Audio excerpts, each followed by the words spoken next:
Joey Badass's first week sales numbers are a perfect example of why I say numbers aren't everything, but they do tell a story. And the story here, unfortunately, is I believe Joey Badass is about to make me say words that I don't like saying often, which is the record label might have been right. Hear me out. Okay. So when I talk to you guys about, certain MCs, I think we all have, we can use a little nuance here. We all have the understanding that certain MCs aren't necessarily supposed to dominate the charts, right? Joey Badass has never been that type of MC. But for, projects, especially All American Badass, projects like that, we've seen that he could churn out records that would at least, have him sitting on a Billboard 200 in the first week. But his new project, Lonely at the Top, fails to chart on a Billboard 200 with less than 9K units sold first week. So let's talk about the story. It's not everything. This doesn't mean that I think the project sucked. This doesn't mean that I think Joey Badass can't rap, right? But there's a story here. And we go back to days before this project came out, in which Joey Badass himself essentially, in short, said that this is more like a tape.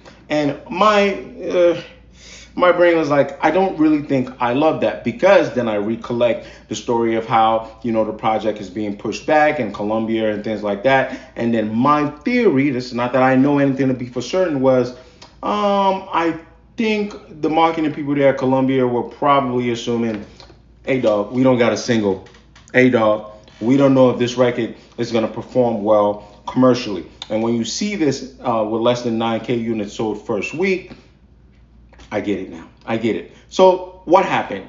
For me, when I look at Joey Badass's recent, months in which, he had battled people from the West Coast, he called out Kendrick, and he was the talk of certain rap spaces. I said to myself, oh, this is good if Joey's got a project coming out. And if that project was just marketed as a tape that came out immediately, I don't think people would be too early on marketed as a tape. Like, yo, I'm going to put a tape out. I got some random 12 songs.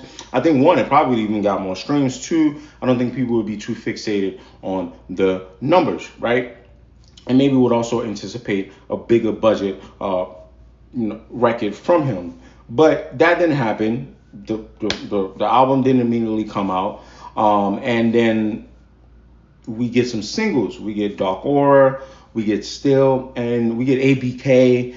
And my brain was like, oh, these aren't singles. These aren't going to get the attention that's similar to what you had got during the heat of the battle, right? So it all starts to make sense why the label was like, yeah, we don't know if this is going to work.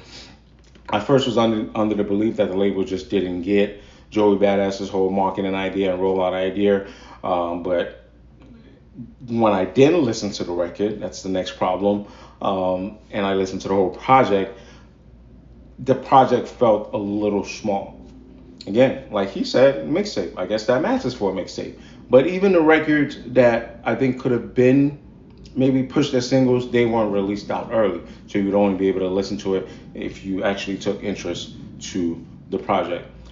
I don't think it's the end of the world. I don't think for a lot of rappers, we can't be too fixated on numbers, but we got to be able to pinpoint when a number tells a story.